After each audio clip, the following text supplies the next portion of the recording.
Hey, what's going on, everyone? How you guys doing today? Welcome back to another Steam 2 video. And today we're talking about a build with the brand new Witchkeeper, the fully unlocked. Now that we have everything on the Witchkeeper, I wanted to make a build around it, and we ended up going with the ultimate hunter-suspend build. This is gonna be all about suspend. We're gonna be suspending pretty much anything that we see on the map. So let's get into it. Okay, so we're gonna be starting off with the subclass and how we have our subclass set up for this build. First of all, we have Gambler's Dodge. This is going to give us back our melee if we dodge close to some enemies. This is pretty good. This is going to work very well where it's exotic to like increase our strand weapon damage. For our grenade, we're wearing the Shackle Grenade. This is just another way of suspending, and it's great to have whenever we don't have our bow charged up, so we can't really suspend that way. That's when the grenades are really going to come in handy, being able to use suspend champions, groups of ads. The Shackle Grenades are great, so I definitely recommend that you put them on. So that's two ways of suspending stuff already. And we have a third one with our first aspect, the Ensnaring Slam. Whenever we are in the air, we could hit our dodge and suspend some enemies when we hit the ground. This is just another way to suspend in case you don't have your grenade and your bow's not up. This is also very good in case something starts rushing you and starts getting really close. There's a pretty easy get out of jail free card. Use jump up, suspend them up, and you can like put some more distance between you and them again. So you could also use it for that. You could use it as a defensive or offensive ability. It works for both. For the second aspect, we have the Whirlwind Maelstrom. This is going to be a very good way to clear some ads, to do some damage.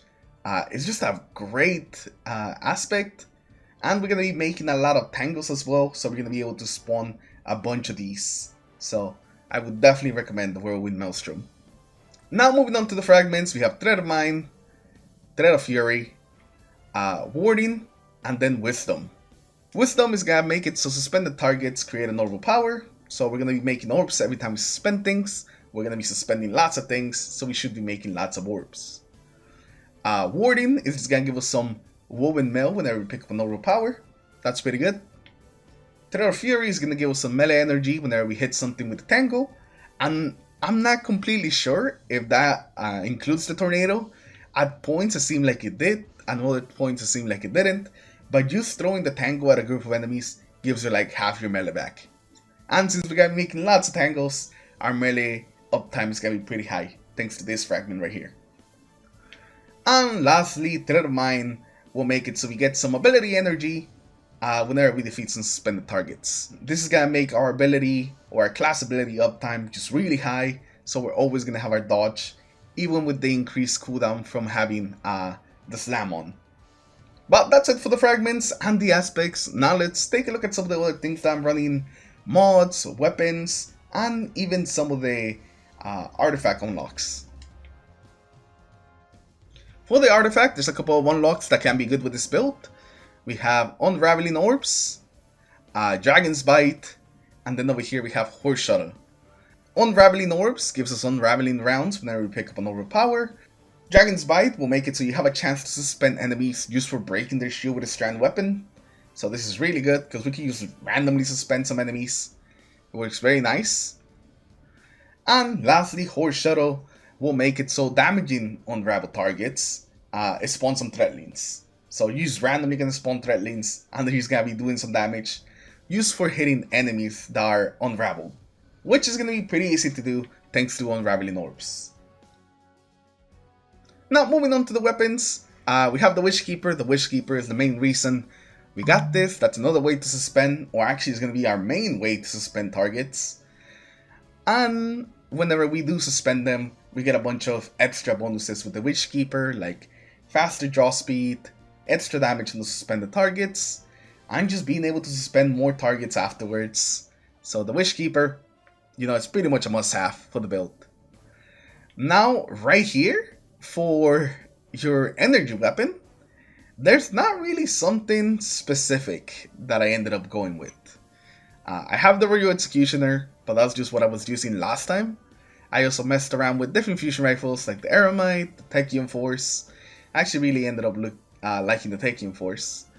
But the energy weapon is really free for you to choose whatever you want to take in there, maybe to match the surge, or just like a certain thing that you might be lacking. Now for the heavy, you just kind of want to go with a strand heavy weapon, whether it's like the rocket from last season. That one's pretty decent and does some pretty fantastic damage.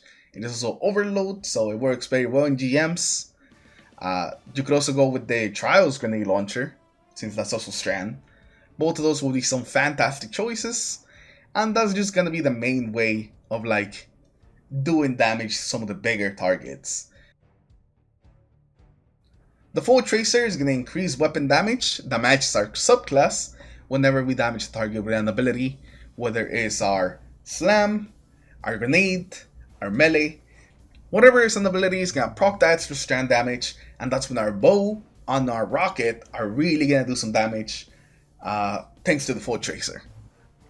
And thanks to all the ability regen mods that we have on, we should always have an ability to proc the Full Tracer, so we always have extra damage on either our bow or our rocket when we need it. Now let's take a look at some of these mods that we're running. We have Heavy Ammo Scout to give our friends some heavy ammo. We have Heavy Ammo Finder, so we can ourselves get some more heavy ammo. And since we're using a exotic primary, it should be making even more heavy ammo than usual. And then we have Harmonic Siphon, for whenever we get some kills with our strand weapons, we make some Ores of Power. So that's just another way that we're going to be making Ores of Power. So that's pretty good. For our gauntlets, we have Fastball, so we can throw a grenade farther away. Harmonic Loader, so we can reload our strand weapons faster. And then Grenade Kickstart, just so we can get a bit more grenade energy whenever we throw a grenade. For our chest piece, we have a resistance. It doesn't really have to be void resistance. I just happen to have void resistance because of the last GM at the Ren. I actually have double void resistance. And then we have reserves. But the chest piece is really up to you. Depending on the ability you're running, whatever the threat is, that's pretty much up to you.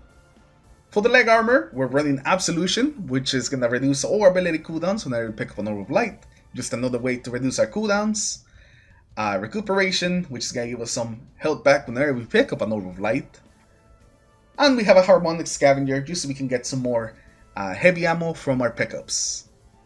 And lastly, for our class item, we have Bomber, which is going to reduce the cooldown of our grenade whenever we use our class ability. Distribution, which is going to reduce all the ability cooldowns when using our class ability. And Reaper, which is going to make it so when we use our class ability, our next weapon kill spawns an Orb of Power. So we have tons of ways of making Orbs of Power, tons of ways of getting those unraveling rounds, which lead to more Orbs of Power. It's a fantastic cycle that just starts whenever you start suspending somebody. I was a little skeptical of this build before I tried it in the GM. I wasn't sure if it's gonna work the way I wanted it to, but it actually exceeded my expectations and ended up being even better than I expected. So now let's talk about the ways that you want to play this. Now for the gameplay in the background, you guys are going to be seeing me use this setup in this week's Grandmaster. Nothing super special, just a normal Grandmaster run filmed like a couple days ago. Now when it comes to playing with the build, that's when the strength of this build really shines, since it's a very simple build. All you gotta do is just try to strand enemies up. That is what this build is all around, and we have tons of ways to strand them up. Once we do that, we kill them. If they spawn a tango, which they're pretty much gonna, you grab the tango, throw it at another group of ats, and then that's gonna give you a bunch of energy to hopefully suspend some more ats once again. That's pretty much the gameplay loop. You could throw your melee in every once in a while, especially after you strand like a big group of targets. That would pretty much kill all of them. The melee would like bounce around all of them.